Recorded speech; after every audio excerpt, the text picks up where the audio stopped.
I started volunteering. It's all about who you know in sport. Am I going to be calling the last 10 seconds of the grand final? You can connect with the interviewer. The hand goes up when they've got to make a decision. Having a network is one of the most important things you can do. I didn't necessarily follow my passion. I followed my curiosity. Once you've worked in sport, there's no going back. And then lo and behold, before I left, I got offered two. Hello and welcome to the Sports Grad Podcast, the ultimate guide to make it in the sports industry, brought to you by Deakin University, home to the world's #1 sports science school. My name is Ruben Williams. I'm an ex-Cricket Australia employee who started Sports Grad to help others get their dream job in sport. Now it's become my own dream job. I absolutely love helping people with their careers and seeing them thrive in the sports industry. Now, this podcast, if you are new to it, the purpose of this podcast is to help you get a job in sport. So if that is for you, then make sure you subscribe and I'll be in your ears every week with advice and interviews from people like our guest today on how to start living the dream in sport. Now, today's guest is proof that it is never too late to chase your dream. I'm talking about Charlie Barlow, who is the development manager at Motorsport Australia, where she leads programs like the Girls on Track program, First Gear, Esports, and doing a lot more to help people get into the motorsport industry. But her journey into the industry didn't begin until she made a very bold decision at the age of 30 to go all in on her career that she truly loved. And after years in real estate and construction and admin roles, Charlie went back to uni, studied journalism, did unpaid work, and eventually became a journalist at Supercars before stepping into a current role where she now shapes the future of motorsport participation in Australia. She's also built a following on social media as a leader for women in motorsport and recently was part of Channel 7's national coverage of the Shannon's Speed series, which is absolutely massive. So heaps to look forward to in this chat if you want to make a career change in your 30s, or if you are looking to work in motorsport in the future, or even if you're just looking to accomplish any career goal when it is seemingly impossible. This episode is absolutely for you. Final thing from me, lastly, Charlie is our guest speaker at the Brisbane Sports Grad Meetup coming up on Thursday, June 24. So if you want to connect with her, make sure you grab a ticket from our website and come along and enjoy an awesome night with Charlie, myself, and plenty of other people in the sports industry. We've got more guest speakers to announce soon, so stay tuned on social and make sure you get to an event around Australia or in the UK. But for now, grab a pen and enjoy this chat with Charlie Barlow. Hi, Ruben. Thanks so much for having me. Been a long time listener, so this is quite a surreal moment, I'll be honest. Thank you. I appreciate that. Well, I'm very happy to be chatting with you today. And I always like sharing with listeners how I connect with podcast guests because people out there trying to grow their own network, and I love sharing how I meet wonderful people in the sports industry too. And you came into my inbox one day through a introduction from a mutual connection, Hayley Conway, who was a guest at our Melbourne meetup event last November, doing amazing things in the Formula One fan engagement space. How did you and Hayley get to know each other? Well, Hayley and I met through Girls on Track, which is one of the programs now that I manage through my job as development manager at Motorsport Australia. But I met Hayley when we were just both humble volunteers of the Girls on Track program. So both women that work in motorsport, wanting to give our time back to other girls that are trying to pursue careers in motorsport, and instantly connected. Just such a high vibe, cool person. Just again, very, very well connected. Pretty much knows everyone. And when she went to work at the Olympics, I pretty much just lived my whole life through her and what she was eating. She was sharing all the fantastic food that she got. And now she's back doing Euro Summer. So I'm pretty much going to just spend my entire few months just living through Hayley. I think that's what my life consists of now, in between working. It's all about wanting to be Hayley. I was lucky to share a delicious lunch with Hayley one day in Paris. We had a great time hanging out. But yeah, she certainly lived it up over there. And cool to see how long you guys have been connected. And was very happy to be introduced to you, which led to a chat, which made me think we've got to get you on the podcast. And here we are now. So keen to dive in. And one of the ways we like to shed a bit of light onto our guests with a few quick fire questions before we dive into your career journey. So the first one I've got for you is, what inspired you to work in sport? I wanted something that I was passionate about. I know that just is everybody's answer, and I totally understand that, but it's unbelievably true. I think I wanted something that I could really sink my teeth into, and also because I was coming into it as an older person, ripe old age of 30, I needed somewhere where I could stand out quickly, and where I was grassroots motorsport at the time. And for if people that can't see what I look like, I do have long blonde hair. I obviously have got a bit of a British accent. So for me to stand out as quickly as I possibly could, I thought that motorsport and sport in general was certainly a way for me to do that. And then fell helplessly in love, and now I can't go back to doing a normal job at all. That's it for the rest of my life. And you mentioned grassroots motorsport. Was this your first ever sports related role, or was there a previous one? No, first ever. I'm not really from a sporting family, especially not from a motorsport family. My parents, to this day, have been in motorsport for 6 years. They've got no clue what I do. And my dad still asks me if Jamie Whincup is still racing. And Jamie definitely retired as soon as I arrived. So that does make me giggle. But yes, very much my first sports role. However, I do think that just the amount of skills that are transferable in and out of sport are just wonderful, because I think you can come from other places and use what you have in the sports environment really quite easily and quite well. And going way back when you were coming out of high school, did you do any extra study or any study later in your life as well? What did that look like for you?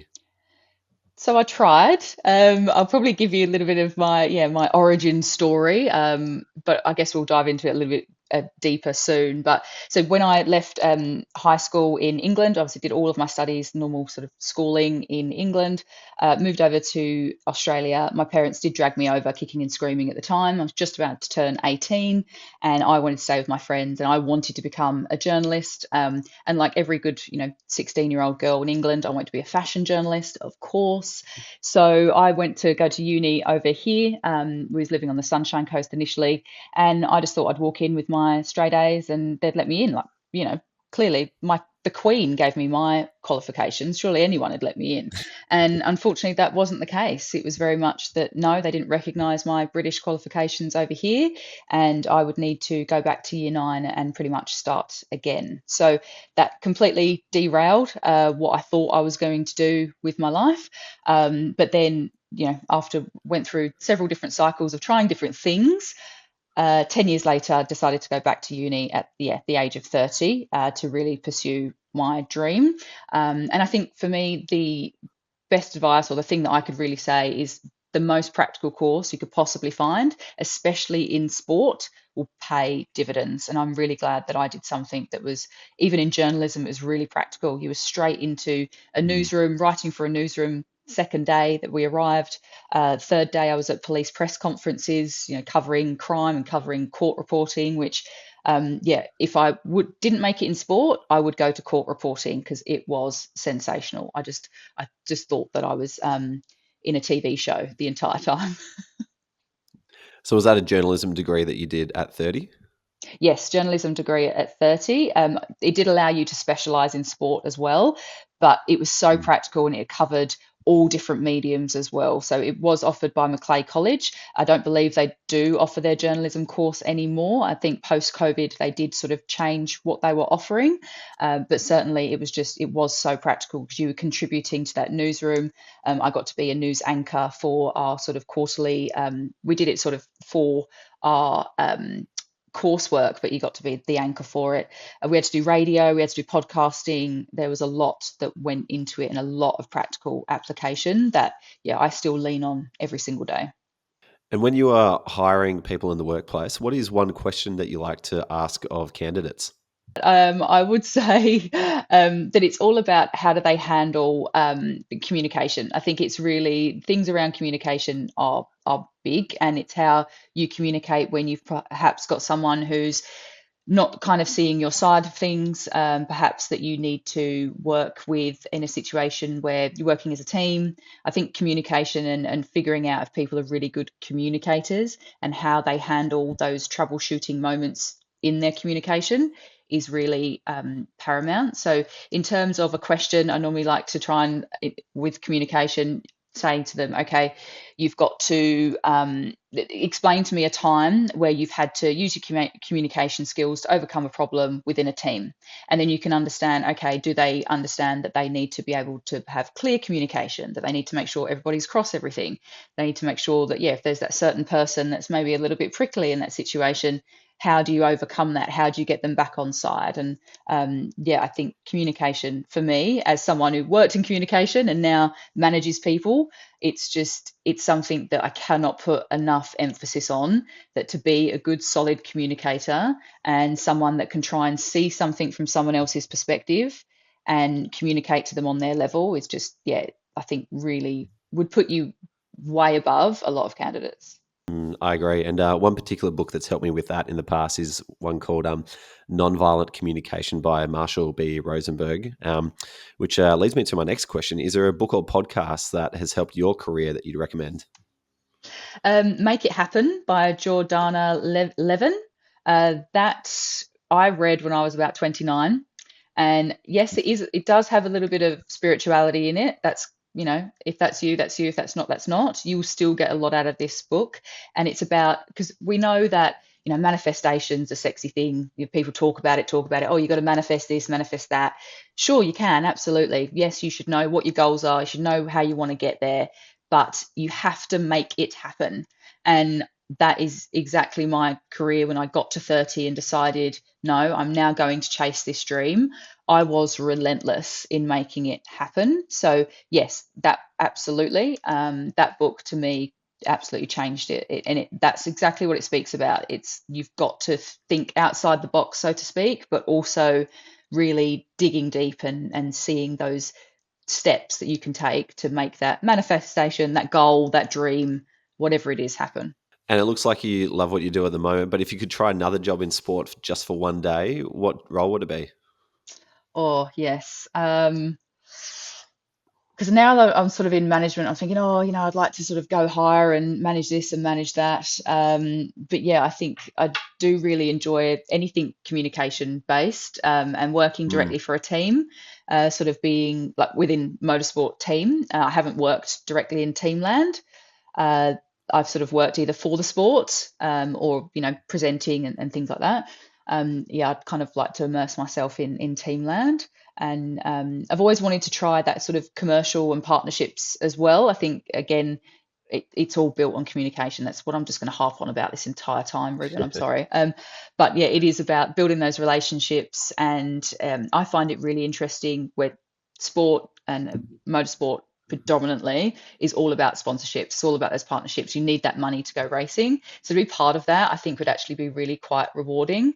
And you get to go do some cool stuff and meet some cool people too. So yes, I think I would love to just give that a crack. In terms of completely different sports, would I like to try another sport? Yeah, maybe something more mainstream, like rugby league, be it the Brisbane Broncos. I live in Brisbane. I do love the Broncos.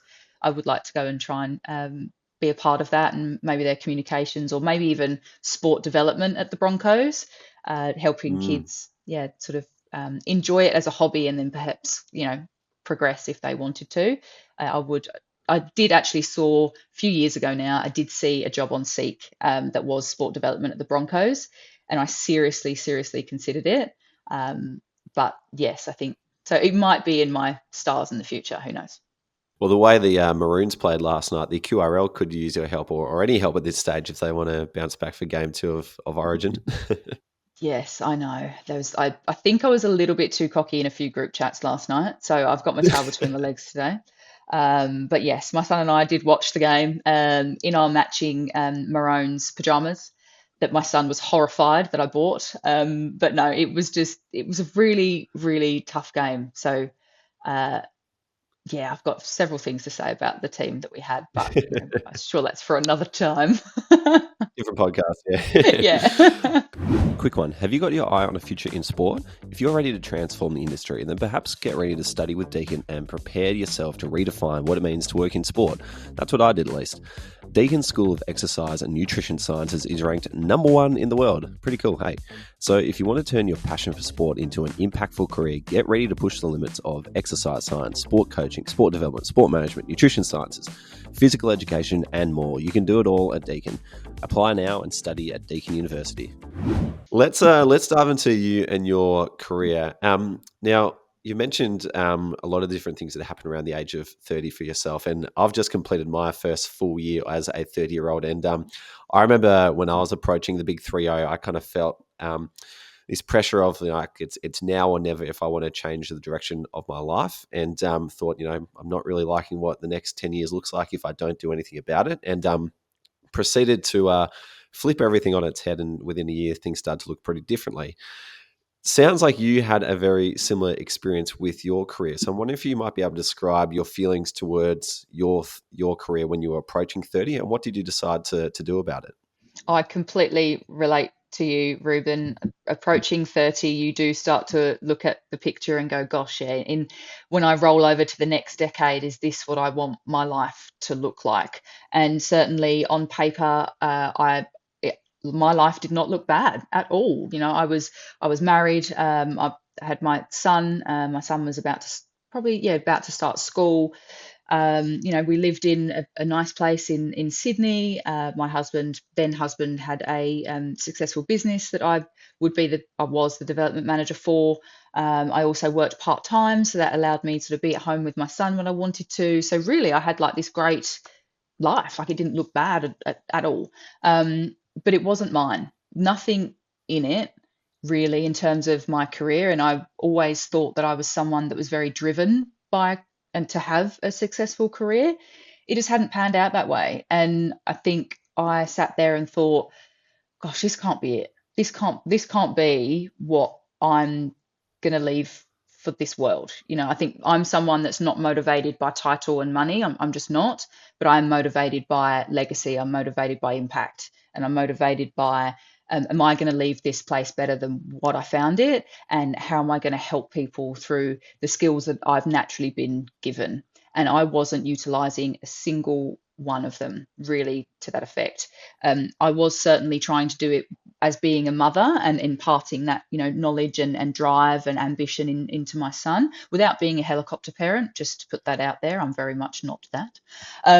But it was just looking around thinking, this is just not who I thought I would be. And it really was the culmination of a decade of living that way. To be honest, it wasn't like I woke up one day and I saw that 30 was approaching me within 12 months. This was something that had been going on since I was 18. And as I mentioned, not getting into uni the way that I wanted. So, I turned up to the University of Sunshine Coast at the age of 18 and thought that I would walk into a journalism degree and that would be it and I would be fine. And then I sort of had a little bit of stuff where I kind of wanted to be a teacher along the line as well. So I always thought, maybe I'd use those skills and then retrain, become a teacher, and then I could teach journalism. So that was really where I was kind of at.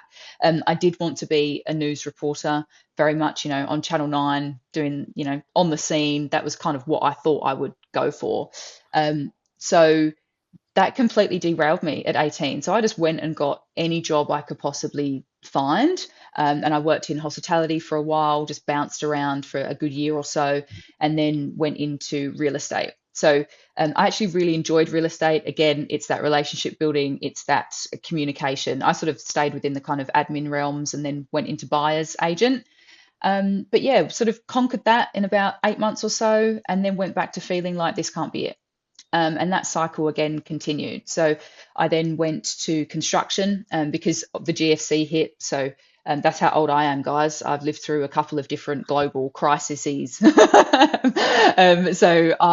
GFC hit. And I was living on the Sunshine Coast, so real estate was just kaput then. So anyone that could be made redundant was. So I took the opportunity to see whether I could move to Brisbane, move to the big smoke, and then try a different career. So then I moved into really kind of HR, admin, executive assistant within construction.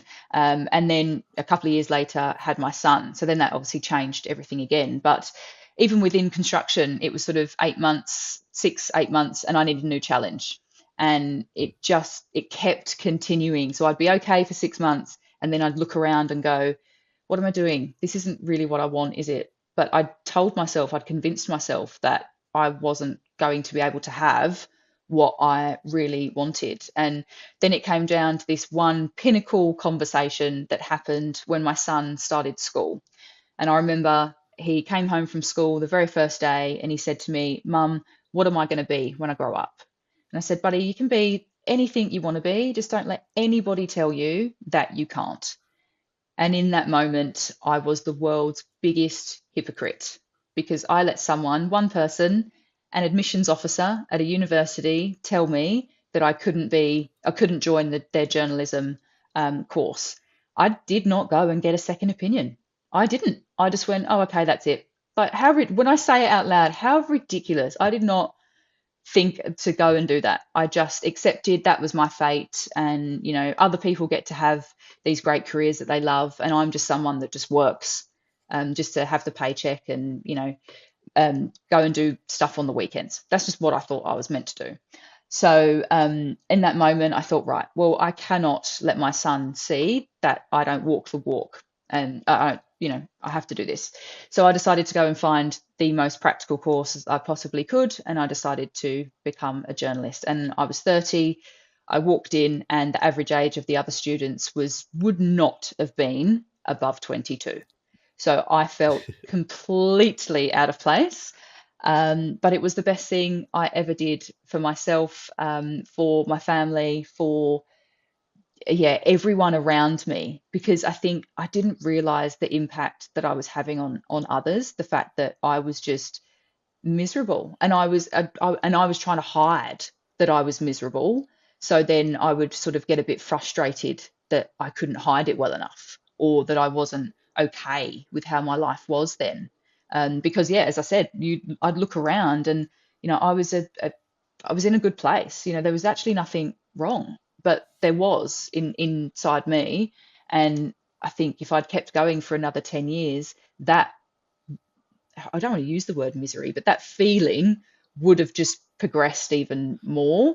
I think as scary as it was to go, right, that's it. I'm going to go for this, and I'm going to go back to school full time, and still be balancing kids and balancing, part-time work, but certainly a business, and balancing a mortgage, and doing all of those adult things while you then go back and do something that other people do in their early 20s, which makes way more sense when you've got way less to worry about.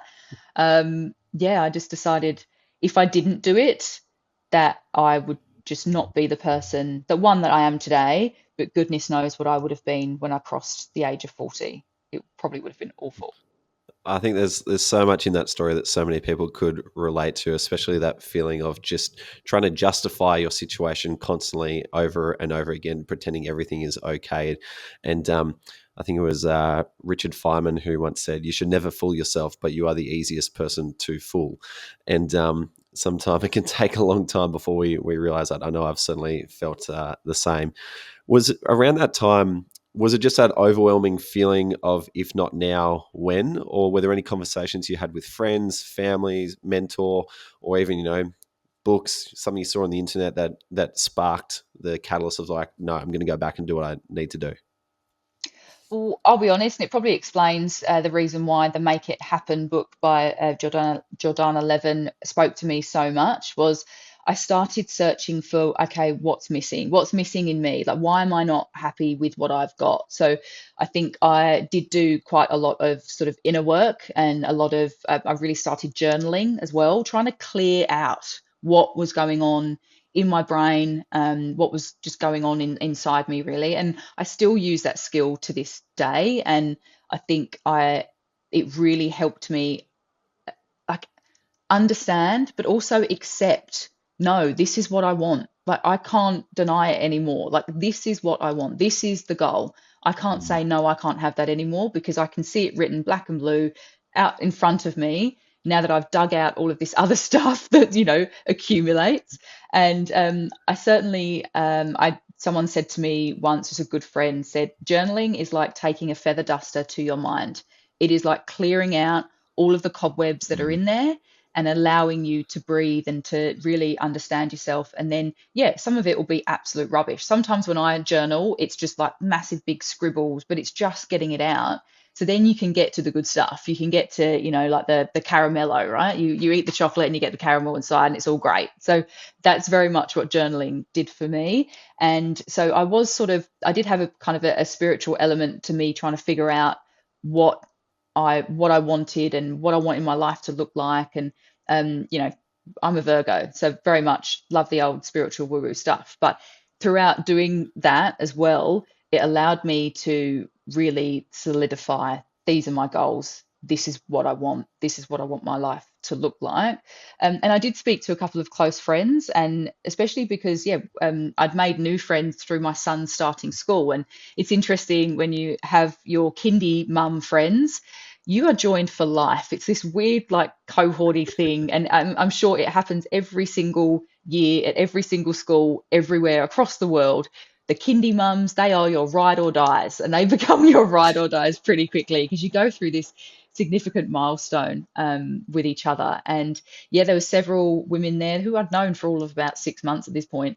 But yeah, I spoke to them and said, I think I'm gonna do this. I'm gonna go back to uni at 30. And they were like, go, go, go, go, because we will be your village and we will help you out. If you need school pickups, if you need this, you need that. And I did. I had to have those kinds of conversations because my decision affected more than me. Of course, I had to speak to my partner about it at the time. I had to be able to talk to my family and say, look, there's going to be certain things that I'm probably not going to be able to make anymore because I need to go back to uni and focus on this. And really think the overwhelming response for me when I started to talk to people was them saying, oh, thank goodness she's figured it out. Thank goodness. Thank goodness she's going to chase this. They were relieved that I finally said, no, I'm actually going to do something that I really want to do. Because they want to see the real you. They don't want to be, especially your parents and those close to you, they don't want to see you just pushing your dreams and desires down anymore and putting everything else in front of it. They want to see the real you. And I think a conversation with my mum as well made me realize that for a long time, I'd just been dampening who I really was and just being, it's not that I was I wasn't walking around like a misery guts. I certainly wasn't, but it was just that everybody could see something was missing. And finally I'd said, no, enough's enough. I'm actually going to go and give this a go. And look, if it doesn't work out, at least I've tried. At least I've tried. And then I can go back to being, an executive assistant or go back to doing whatever it was that I enjoyed. And I could fully accept it then. I could fully accept, no, that's it. But I think the voice inside was loud enough for long enough saying like, no, you've got to at least try. And then interestingly, very, very quickly, things fell into place and quicker than what I've probably seen other people in the industry it fall together for. So I think, to me, it was like, this is what you should be doing. However, I will say I would not change that journey for the world. I would not change a single thing about it because it absolutely has made me. And it's also made everything that I've brought to my career as it stands now so much stronger. So even though at the age of 30, I looked around at all these 20-year-olds and went, damn it, I wish I'd done this then. And I wish I knew then. And I see them now. And it's fantastic to see where some of them are now being exceptional sports broadcasters in such, we only went through it 6 years ago and they're amazing. And I think, gosh, I'd love to have had that at 26 or whatever. But I think, you know what, I would not be where I am now if I didn't go through my journey. And comparison is absolutely the thief of joy. It absolutely is. So you cannot compare your season 1 to someone else's season 7, 8, 9, 10. You can't. You absolutely will, but you have to say to yourself, no, this is where I'm starting, and I'm starting here for a reason because there is something unique in my journey that either you learn from yourself, but then you impart to others and you help others through, which is exactly why I love SportsGrad. I love doing what I do because it's exactly that, is teaching and helping other people through your own journey. I love how you've been able to find that direction by first gaining clarity on your situation first. And I love that feather duster analogy on what journaling does for you. I've been a big journaler myself over the last 6 years and have had the same experience too. And what you were saying reminded me of another analogy that Hugh Jackman talks about with regard to meditation, whereby it feels like whenever he meditates, it's like he's got this cloudy glass of water and he puts it down, and when he meditates, all the dust in the water kind of sinks to the bottom and now it is clear and he can actually think clearly about it.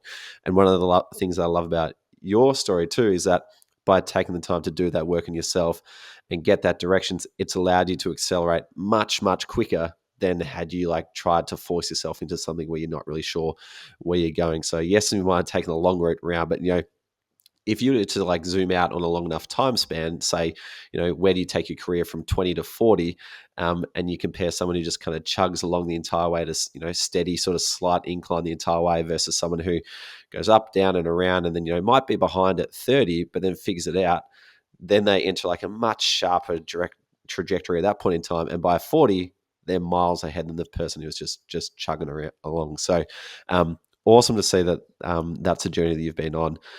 Talk to me about what happened between taking on that journalism degree and to where you are now, because you're obviously doing some amazing roles in media and with Motorsport Australia as well. How did you start to get one experience and leverage that to the next to where you are now? Yes. So I guess where everyone starts, working for free, hustling, networking. Yes. So what happened for me was, studying journalism, working part-time, mum life. Then my husband at the time was in grassroots motorsport, competing. We had a business, so it allowed him to have a race car and sponsor the race car, which is, quite common in motorsport because it takes that kind of money. So yes, I did have a good look around when I was sort of there as part of the community, and I thought, wow, there's a distinct lack of female just representation here at all. So yeah, I did. I saw it as the easiest route with the less resistance for me to stand out, because I thought, you know what, I'm 30, especially if I wanted to be in front of the camera, and no one pulls you aside and says, you've only got a few years before you look too old to be on camera. Like, that's not at all what someone said to me. But it was very much like, I need to get as much traction, another motorsport analogy, as much traction as I possibly could in the shortest amount of time. So I went and looked for those opportunities where I could really springboard from. So I would obviously show up to motorsport events, and I would just chat to people there. And then I would ask them, okay, I would tell them what it is that I wanted to do. I want to be a pit reporter, a broadcaster, a journalist within motorsport. Is there any opportunities that you know of? Is there anyone that I could be speaking to? And, learn a bit about their journey. And, motorsport is absolutely who you know. Yes, probably 5% what you know. You have to be good at it. You have to be passionate. You have to be driven.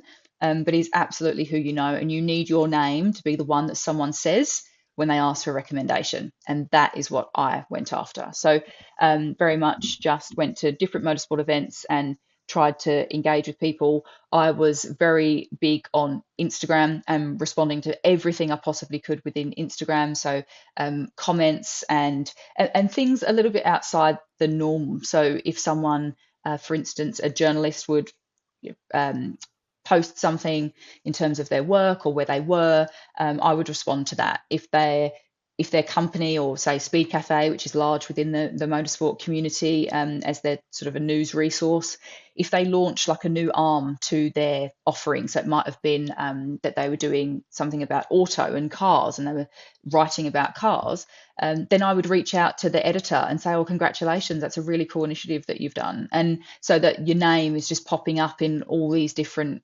areas, and then they're seeing you trackside, they're seeing you being a part of the community, and also congratulating people, even driver, mechanic, engineer, anyone sort of in the peripherals of more commercial or partnerships or PR, really just engaging with them online and engaging with them in person when you could as well. And then I'll be honest, there was a little bit when I went to the next stage of when I'd been in uni for a little bit. So I'd been writing, I'd been creating, news content for at least 6 or 7 months. And then we used to have guest speakers that would come in, and I wanted Jess Yates to come in. So Jess Yates is a Fox Sports broadcaster, has also been the host of Supercars for near on a decade now. And she does rugby league, she goes across cricket, a lot of sport.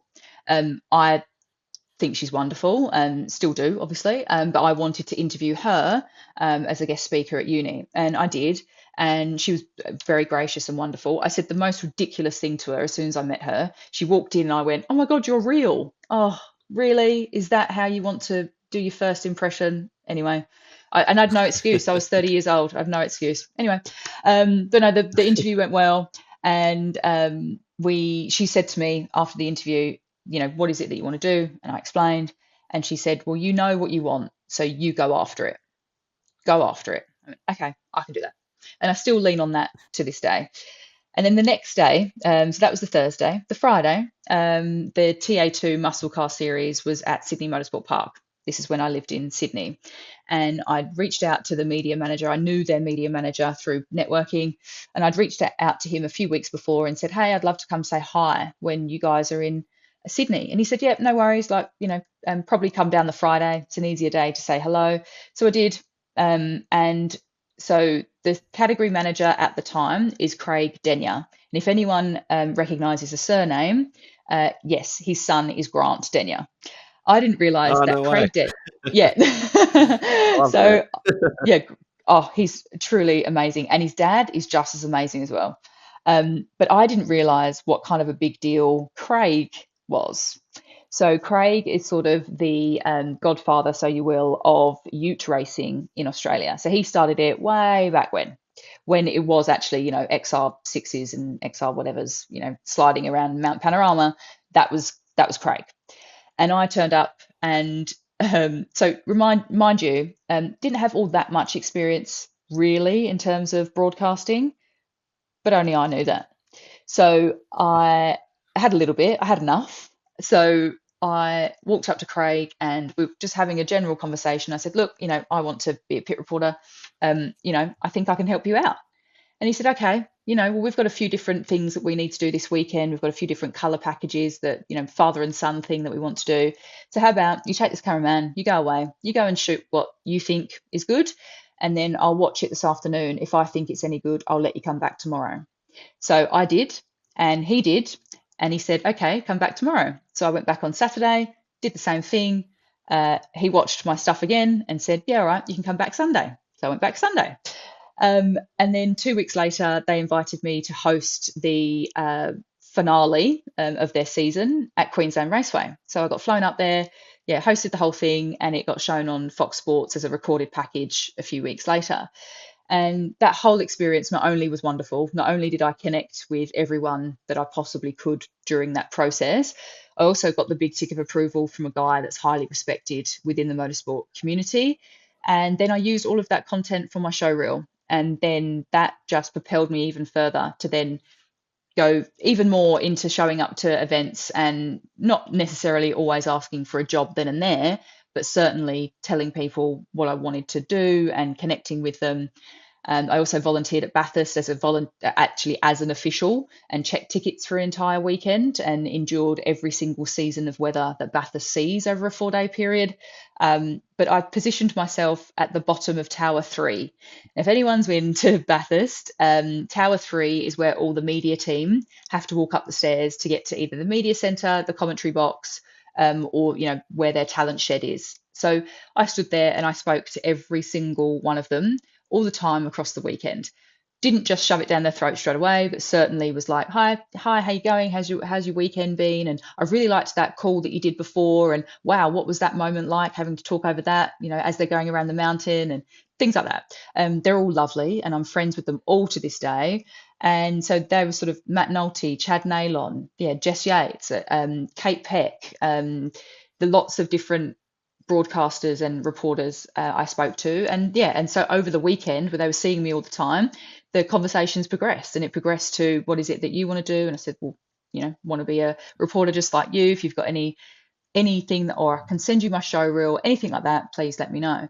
And look, long story short, it still took another 2 years for my name to be passed to Supercars for me to be invited to apply to be a journalist. But those are the things that I did.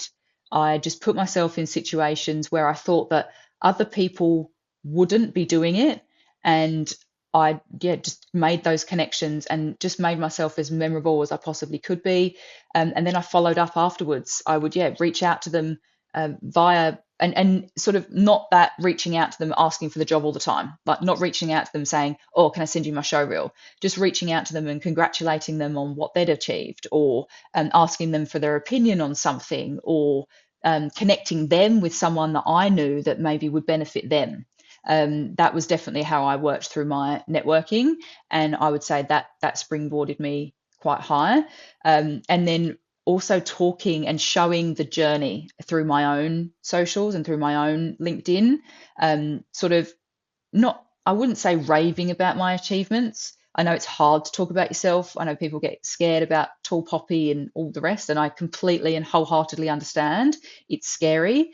But to just say, this is what I've achieved and this is how I did it, perhaps this might help you too. That's how I've always framed my achievements. And then also, one other thing I would say is talking to everybody. I don't care if they are the person that, is the cleaner, is, catering, or is the team manager at Triple Eight Race Engineering. I will say hello. I will introduce myself. I will smile. Even so, my very first weekend in pit lane, Supercars pit lane, as a journalist, I made the conscious decision to purposely walk through pit lane always on my own, because people will come up to you and talk to you when you're walking through by yourself. If you're in a group or even two people, they won't. They just won't come and interject. But I would walk through and I would just smile at everybody and be like, hi, how you going? Hey, hi, all the time. I walk pretty fast. I can't help it. I've got a fast pace. So people normally think, oh gosh, where's she going? But still, I'd walk through and I'd say hi to everybody. Now that pays me dividends more than any of the other work that I did to get to Supercars, because those people say she is nice, she's good to work with, she always says hello. I know everybody. Now I cannot walk through pit lane without having to stop 500 times. So nobody would want to walk with me now anyway, because you wouldn't get anywhere. But still, and you never know, that mechanic 5 years ago might be the team manager in 5 years' time. And that, I think, for me, has absolutely wholeheartedly paid off. One of the biggest misconceptions I hear from people who are outside the sports industry looking at people in these dream jobs and thinking, how do you get there, is, oh, you must have just got lucky, or you just, you knew the right person. And yes, there's an element of that, and knowing the right person is important, but I don't think people fully understand the amount of volume that is required in showing up to the right people time and time again, and following up with the right people time and time again. And so, yes, you need to find a way to get in front of them, but what you do when you are in front of them matters a hell of a lot. And so your story on how you went about doing that is just so valuable for people to understand, because it shows exactly what it takes. Not just, make one connection, then you're straight into the industry. It's you've done this for 2 years to an extensive length, where you're going out of your way to be front and center with the people who matter time and time again. And eventually it pays off, not quickly, but eventually. So yeah, thank you for sharing that, because that's incredibly valuable for anyone trying to understand what does it take. I'd love to hear more about your role with Motorsport Australia. What are you doing in that space? And particularly, the Girls on Track program that you mentioned at the top of the episode too. Would love to hear more about what you're doing there too. I absolutely love my job at Motorsport Australia, so I'm more than happy to to chat about it. So, excuse me, I made the transition out of sport into sport administration, and I guess it wasn't something, Ruben, that I ever thought that I was going to do. I was very passionate about the Girls on Track program, so I always knew that I'd been involved in that, and I was what we call a champion. So I would go to events, I'd volunteer my time, and I would, mentor and help girls and help them, see perhaps where they wanted to be in a career in motorsport. But I never thought that I would sort of make working on the sport my job. It just wasn't on my radar. So I guess I was in Supercars. I was at Supercars for 3 years. I was a journalist for a good 18 months and then moved into PR and comms. And I just found that because I had worked really hard on that personal brand through networking and sharing what I did, I could see that this theme was showing up, and it was about me encouraging people into the sport. And it was me talking about all the career opportunities in the sport, and me talking about our officials and how just fantastic they are, and the fact that we cannot do motorsport without our officials. And I would, go out of my way to create PR opportunities perhaps that would, involve officials. If anyone said, oh, we've got to do this piece of content on officials, I was there, I was running towards it. And, I would do a lot of content about, yeah, young women and young, younger generation getting into sport, and that's what I really loved. I love Supercars wholeheartedly, but Super 2, like the development series, is really where I I just it wasn't like I became their mum. That's a bit weird to say, but it was very much like I came quite close to all of those drivers, and people like Brock Feeney, Declan Fraser, and young guys that we see now in the main game and beyond. I was there when they were in Super 2 and developing, so I could certainly see that younger generation and being in the sport, supporting them, being a cheerleader for them, doing whatever I could to connect them with the right people. That was what I wanted to do.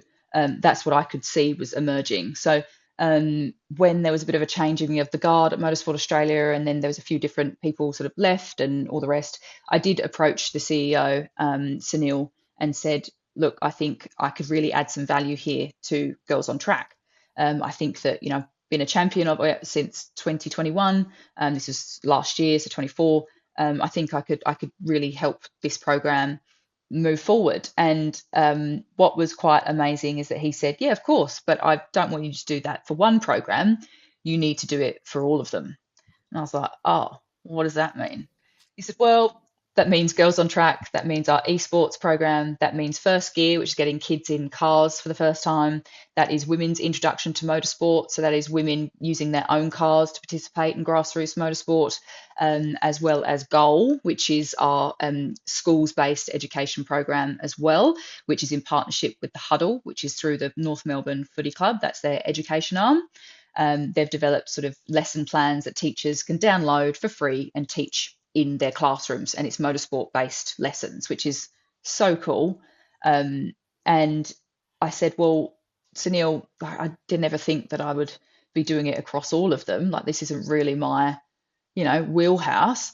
He said, well, no, you've got the skills, you've got the drive, you've got the passion, but also I've got somewhat of the profile. And I know in motorsport, if I don't know the person, I know the person who does. And that is what I've built, and that is what I wanted. So of course that in itself becomes something that you can leverage, and that becomes something really valuable in your career, not only to help you get what you want done, but whoever you're working for, help them get done what they want done. So that's exactly what I've applied to this role. So I manage the strategic direction of Motorsport Australia's development programs. I have a team that sort of coordinate and deliver these programs. Girls on Track is the biggest one that everybody recognises. It is the biggest brand that we have. So that actually is owned by the FIA, and there's the Australian arm of it. It started out as Dare to be Different back in 2018, and it was created by Susie Wolf, who's now obviously the everything of the F1 Academy, which is just amazing. So she started Dare to be Different, and then it rebranded to Girls on Track in about 2020, I believe. And so the Australian contingent of it, I guess, is what we've built from the Girls on Track core program.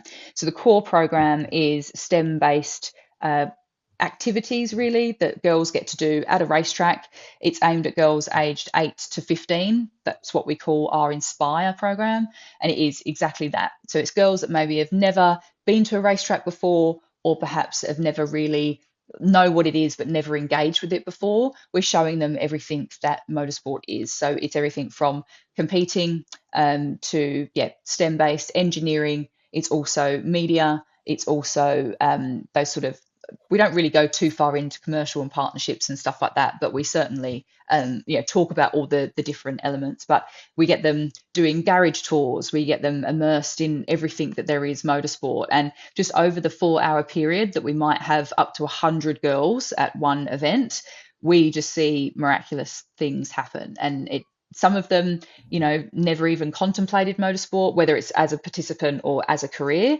And by the time they leave, they're certainly going, okay, this is now on my radar. And then from Inspire, we have our second program, which is called Pathways, which is for 15 to 22-year-olds. And again, we run this normally at race events. So it might be at a Supercars round, it might be at the Shannon Speed Series, which is more GT racing, or we might do it at rally.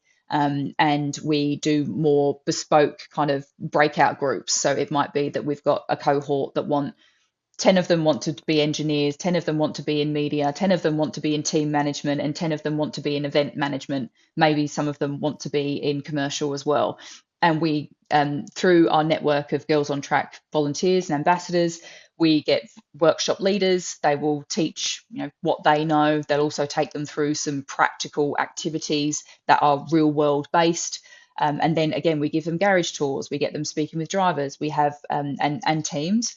And we have guest panels as well of women that share their journeys and share their career journeys. And there's so much to learn from that, as you well know. So yeah, that's our Pathways program. And then I joined Motorsport Australia in September last year. And one of the things that I really wanted to introduce was work experience. And there was a little bit of it happening, but very much colloquially, and we'd sort of hear about it like anecdotally. We wouldn't really see that it was a structured thing that Motorsport Australia were making happen. And that is really if you split me open and look at my brain would pretty much say, I just make it happen. And if it has to be done and I want it to happen, I will just do it and I will find a way. So that's exactly what I wanted to do. So I certainly reached out to all of my contacts and said, if there's ever an opportunity for a girl to do work experience within your team, whether it's at a racetrack or not, please just let us know. And then because we were doing work with the Racer Champions when it came to Sydney earlier this year in early March, I thought, well, this is a cool opportunity for me to launch it. So if I can convince Race of Champions to let us put girls within their team for that weekend, and I knew Race of Champions had never done anything like that ever across the globe before, and they've raced and held this event globally, and they'd never done it. They'd never done anything with Girls on Track that I could see publicly. So when I spoke to the organising team, I said, look, this is the idea that I've got. I think it would be really great. And we're giving these girls real world experience. Everybody wins because you're getting girls that are super engaged, want to impress and want the experience, and you're going to get extra help. And then these girls are winning because they're getting the experience and they can use that to, on their resumes, and they can make network while they're there. Like, everybody wins. It ticks so many boxes. So they said yes, but they said yes in a way that I was not expecting. I was expecting like 2 or 3. They gave me 12. They gave me 12 places Wow. to fill across different elements of the event. So it went from, there was girls in media, there was girls in driver management. Like, these girls are like talking to Sebastian Vettel. I was like, why did I not put my name forward? Like, why did I not say I can help out? And they were helping in sort of corporate experiences. That there was just, it was wonderful. And now we've used that same model to go with the Shannon Speed Series. We've done 3 of those now. So we've placed 12 girls over 3 rounds in work placement for an entire weekend. So they literally today, right now, as I sit here, we're on a Thursday, the girls will be starting their weekend at Queensland Raceway for round 3 of the Shannon Speed Series. And there's 5 girls that will be doing work experience for the entire weekend. And that program, though, they rotate through roles, which is also a really cool way to do it. So they go from accreditation to media to corporate hospitality to event management to maybe broadcast, and then they do a lot of work around sponsorship and podiums and all that sort of stuff. So there's a lot there. We do set up a WhatsApp group so that I can like low key stalk them and get jealous about all the cool things that they're doing. And you see throughout the weekend as well, like Thursday, there's probably not that much chat on the WhatsApp, and it's a bit like, oh, is everyone here? And by Sunday, that WhatsApp is flying because these girls totally know what they're doing by that time. It's, oh yes, I've got this, or so-and-so, can you help me with that? And you can see these girls, their confidence, their skills, their knowledge has just completely exploded over those 4 days. So that is probably the thing that I'm most proud of that I've brought to Motorsport Australia in my sort of 8 months of being there. But it's really, really cool to see these girls really take the bull by the horns and one girl actually from our last event, I should say, in Sydney, which was about 3 weeks ago, she got a full-time job. She got offered a full-time job then and there that weekend. So for me, I think Girls on Track, sometimes when it gets a little bit of criticism because the brand does attract girls that want to work in the sport. It doesn't attract girls that want to compete in the sport. And I understand what they're saying. I can see it from their point of view that, it says Girls on Track, but I'm getting them near the track and not actually on the track racing. Like I can see what they're saying. And totally, it's certainly something that we are looking to ensure happens. But it does, just as a brand, that's just what it does. It attracts girls that want to have a career in it. But now we're actually, through work experience and through ensuring that they have to have their officials license, we're getting real tangible outcomes from this program that not only helps the girls that are part of it, but helps everyone around it as well. So it's helping motorsport as a whole. We're seeing more women employed in motorsport, and we're able to tell the really good news stories from Motorsport Australia's perspective, and also create a bigger community of young women that will feel really supported when they're heading into these more male-dominated arenas. And I think I'm extremely lucky to stand where I am today, because I stand on the shoulders of the women that came before me. And I personally, yes, I know it is male dominated, but for me, I look around and see a lot of females. There are a lot of females in motorsport, in pit lanes across the world. There's a lot more than what there used to be. No, there's not many of them competing. That I will completely and utterly agree with. No, there's not a lot of them in high level engineering roles. That I completely agree with. However, in those sort of more behind the scenes roles, there are a lot. There are a lot of females there. And I think that we are all lucky enough that we had women that came 10, 20 years before us, where there were zero women in pit lane, that we get to stand where we are because of the work that they've done. And I think hopefully the work that we're doing now will help those other girls pay it forward as well, and show that there's this really strong community of women in motorsport that want to help each other. And it's absolutely not about your gender. It's about, you want to be there, you want to work hard enough, and you want to be part of this epic sport, and you'll do anything that you can to be a part of it. And I think that's exactly what we teach at Girls on Track. Biggest thing I'm taking away from everything you're sharing right now is just how passionate you are. The way you speak about it, you can tell that you deeply care, and you see the impact that you're having. And I've experienced elements of that too, where someone gets a job and you're like, oh my God, that's amazing. Your life is literally about to change forever. And it feels good when you've been able to be a part of that too. So awesome to see that you're loving that role and the impact you're able to have in that space too. And then just on the note of growing women in motorsport. I gave a speech during the week with a friend from Cricket Australia, Joan Norton. And Joan used to work in the strategy team at Cricket, and she's been to this conference in Melbourne called Sport NXT for the 3 or 4 years that it's been running. And she said this year was the first year that she had to line up for the women's bathroom, and it almost brought a tear to her eye because there were more women in sport, in this microcosm of this particular conference. But she was very proud and happy to see that, that women are, more and more women are starting to enter the sports industry, which is a fantastic thing to see. Last thing I want to talk about is your personal brand on Instagram and LinkedIn and the impact that it's had on your career. When you were starting off, what did beginning to build a brand for yourself, particularly on Instagram, look like? And what sort of content led to that taking off in the initial stages of doing so? I probably, I'm not the best person to really say this is what I did, because to me, it was an accident. I think I just started sharing what was authentic to me, because I am not polished, as you can clearly see. Even though I am a presenter, I am someone who, this weekend I'll be out at Queensland Raceway, part of the Speed Series, the broadcast team. And for me, it is actually a big deal, because I've never been part of a broadcast team. I've always been on the live stream, or always been, the post recording. So for me to be standing next to Greg Rust this weekend as co-host, I probably will have a moment where I just go, oh, this can't be real. Oh my gosh. But which broadcaster is showing the race? Channel 7. So it'll be on Awesome. 7 Mate and 7 Plus. And little parts of it across the weekends and all the rest. But so I've kind of had tiny bits of that happen to me before, but not to this extent. And, I've looked at the rundown and gone, oh dear God, I better study. But anyway, that's by the by. For me, in terms of my personal brand, it did just start out me sharing what I was doing and what I was up to. And I guess for me, because none of my friends are into motorsport, It was really me just showing what I was up to on the weekend. And then, the reason why I couldn't go to the pub on whatever day was because I was going and going racing.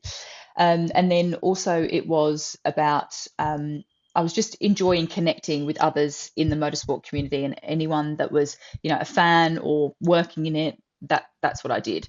And then I found that when I was telling my story and when I was saying, I stood at the bottom of Tower 3 like I did earlier, people actually reaching out and going, wow, thank you. Like I've thought about that, but I really want to be a part of it, but I didn't know how to start, or I didn't know, you could do that, or XYZ. So then I thought to myself, okay, people are resonating with the journey. People aren't necessarily saying, oh gosh, you're so great at what you do or whatever. It was more, wow, thank you for showing us that it is possible, no matter who you are or what age you are, that you actually can go and pursue this dream. And I was very, very kind of open and honest about it. And then as I progressed into Supercars, of course, the content got a little bit more quality, because you're sort of with the drivers, and you're when I joined, it was 2021 was when I got my full-time job with them and living in Sydney. And then we all went back into lockdown, and I became the queen of the Zoom interview. I interviewed every single driver I possibly could, every single co-driver, anyone that had any kind of link to what we were doing, to keep the content beast fed. And I was interviewing them all on Zoom. So I had so much content. And I'd show little bits and bobs of, what I could.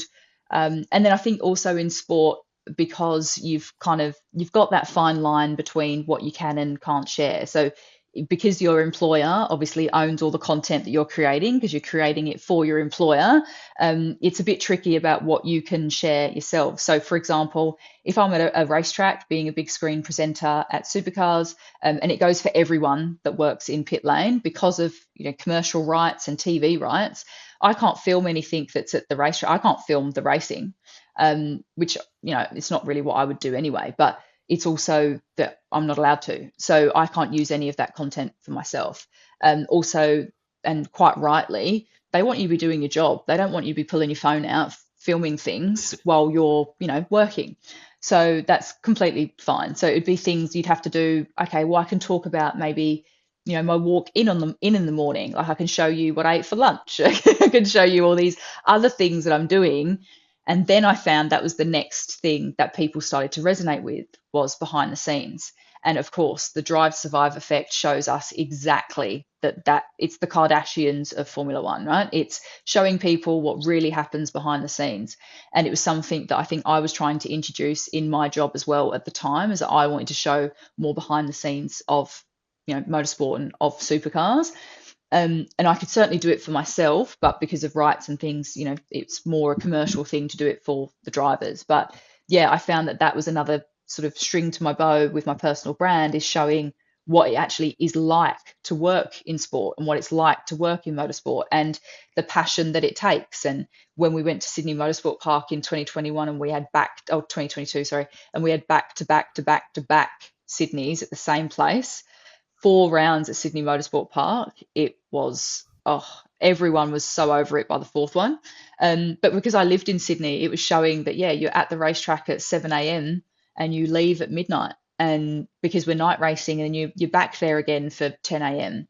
and, there's still a smile on your face and you're still enjoying it, and you're surrounded by other people that love this, and it is your family, and little bits and bobs happened. And then I would share my wins, as I said before. So it would be if I'd landed the gig at World Time Attack, for example, I shared that, or I'd done a car launch, and I'd launched a car for a Supercars team. For me, that was huge. I couldn't even imagine doing that several years before. So I would post something like that, but talk about it in a real way, and share it in the, not just look at what I've done, but wow, I've reached this next level. And it's because I've put in the work to be a good person to work with. I've networked. I've, told people it's what I want to do. It's, I've sort of put all of that extra effort in, and now you see the rewards coming. So I think, that's sort of, I did not intentionally set out to have my personal brand be this, but it's certainly what the evolution has been, is that I started sharing authentically what I was doing.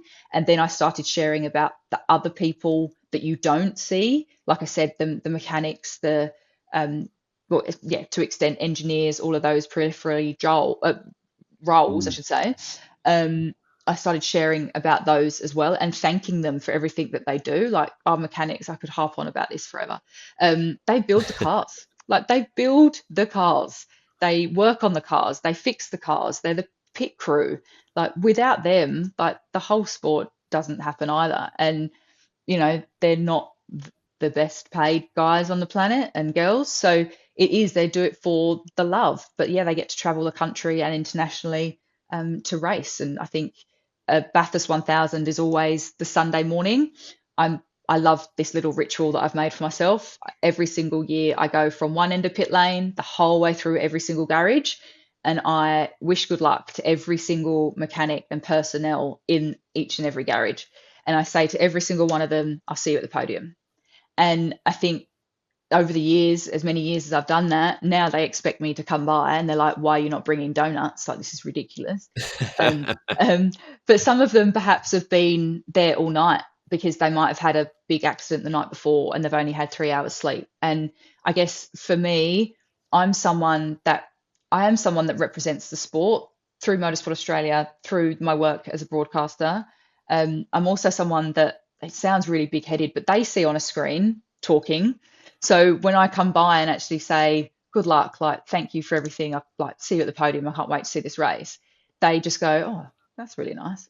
And it comes from a genuine place. I'm not just doing it because I want them to go, oh, she's nice. Like, I'm doing it because I want to show them that I just think that they're great. And without them, we can't do it. And I genuinely take my hat off to them when I see what they do and what they sacrifice.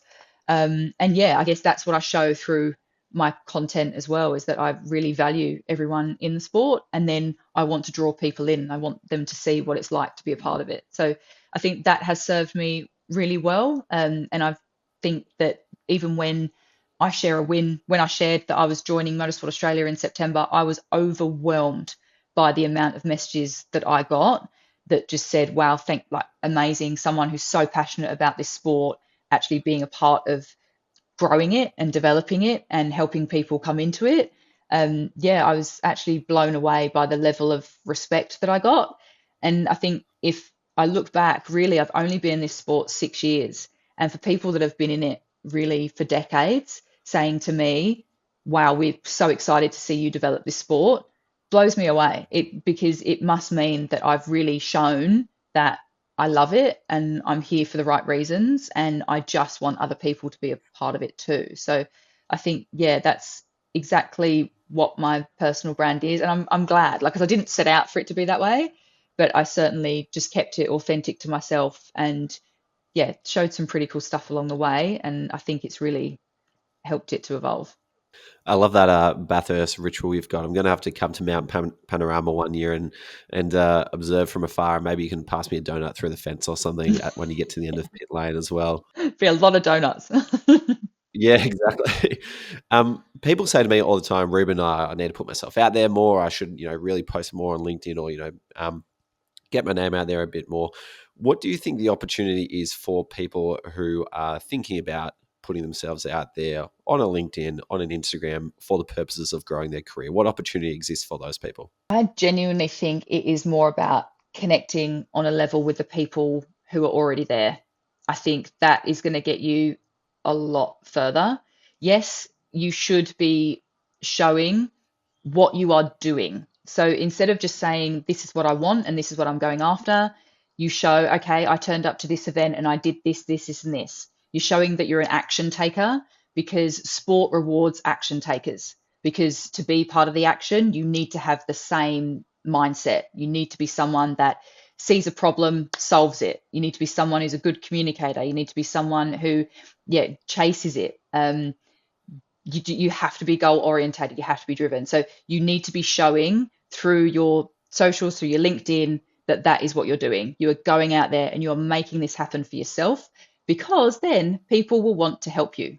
If you're just standing there saying, oh, this is what I want, and that is the first question. Anyone, I'm sure you're the same, Ruben, anyone ever approaches me and says that I really want to, work in motorsport, how do I go about it? I say, what are you currently doing?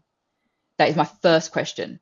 If they say to me, oh, I volunteered with this person, or, even if they're, for instance, wanting to be in media, they should be already building their own portfolio. They should already be writing for different news outlets, for free in the hopes that it gets paid along the way. They should be reaching out to different athletes, and if athletes need to have their race reports done or their socials looked after, like media, there is no excuse for you not to be actually doing it. There's no excuse. Whereas event management, yeah, it's a little bit harder. But what sort of volunteer roles have you taken on at your local sporting club? Have you reached out in motorsport? Have you reached out to your local car club and seen if you can go along and volunteer for the weekend? They are screaming out for volunteers, screaming all the time.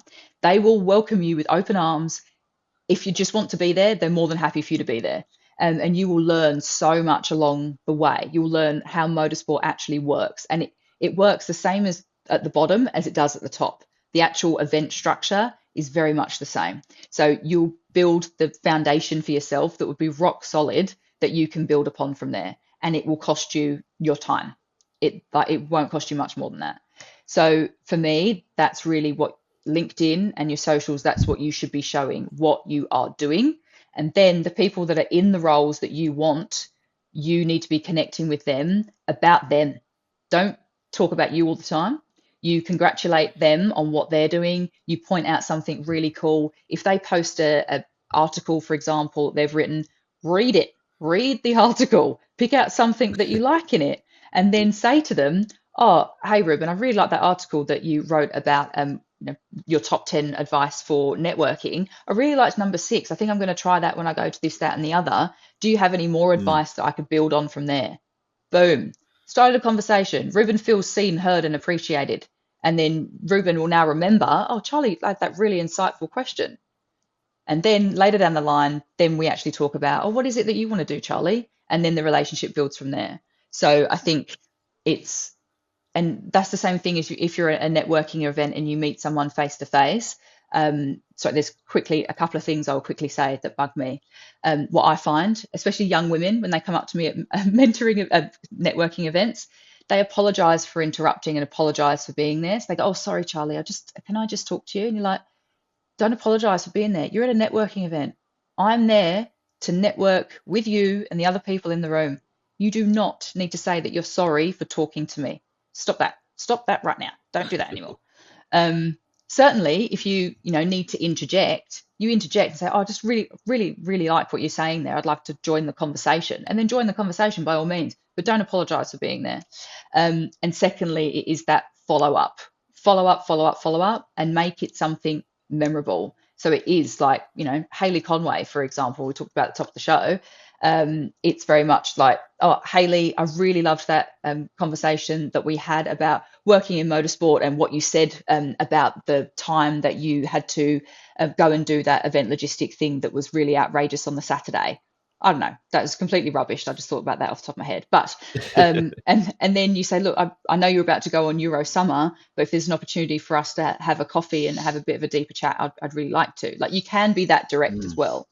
But I would say get people talking about themselves and what they've done, and congratulating them on what they've done on LinkedIn, on Instagram, on your socials, and then you'll find that it will evolve from there, and then you've really built a relationship that's memorable. So when you do meet in person, it goes that so much further. And then again, like I said earlier, your name is at the top of their mind. So when someone says, do you know someone who does X? Your name comes to mind, and that's exactly what you want. 100%. All those specifics are so valuable, and wholeheartedly agree with what you're saying about the opportunity for people online as well. Like, just everyone's doing a lot of great work at the moment. Just posting about it just adds so much leverage to everything you're currently doing. So if you want more bang for your buck, that's the opportunity there. One final question for you before we wrap up, because this has been an awesome chat. If you could go back and give your 30-year-old self one piece of advice, who's thinking about making a career change, what advice would you give to that person? As simple as it sounds, you owe it to yourself to do it. I think if you fail, so what? Everybody does. You have to fail in order to succeed. You absolutely have to. And I think, is it Morgan Freeman? that says, yeah, you fall down. No, hold on, no, it's not Morgan Freeman. It's another actor. Sorry, terrible point. But he says you fall down 7, you get up 8. That is it. That is absolutely it. I think if you're standing there at the age of 30 thinking, I am not happy, I don't think I can do the next decade doing this, you owe it to yourself to at least try. And when you do, you grab it and you do everything you possibly can. You don't leave anything on the table. You go for it, and you go for it hard. Like, you find out what you want, you know what you want, and you go after it. It's exactly what Jess Yates said to me. And that's exactly what I've done. And if it's the right thing, I genuinely believe it will happen for you quicker than you can ever imagine. Because, as you say, Ruben, the passion, the dedication, just the fact that you're finally doing what you want to do will shine through, and it becomes infectious around you. So if you're standing there really thinking, what should I do? You have to try. You have to try. And if you fail, it's okay, because everybody has. But if you succeed, how brilliant is that? And so you owe it to yourself to give it a red hot go and give it everything you've absolutely got. That is a great note to finish on. Charlie, thank you so much for coming on the podcast. I've loved having this chat with you. Really awesome to hear your journey, everything you've been through, and all the advice to go after what you really want is going to be so valuable to a lot of people. So really appreciate you coming on and sharing your journey with us. Thank you for having me. It's been amazing. Hey, last thing before you go. Everyone knows the sports industry is super competitive, so you might want to keep this to yourself. But every Monday, I send out an email called Shortcuts by SportsGrad. It takes 5 minutes to read, and it gives you everything you need to get an edge over other job hunters on a silver platter. Here you'll find exclusive job opportunities, networking events, and premium resources to get ahead. Again, it takes less than 5 minutes to read, and it's designed to help you get ahead and stay ahead. So if you want to receive the next one in your inbox, head to sportsgrad.com.au/newsletter. But as I mentioned, competition for jobs in sport is red hot, so perhaps keep this to yourself.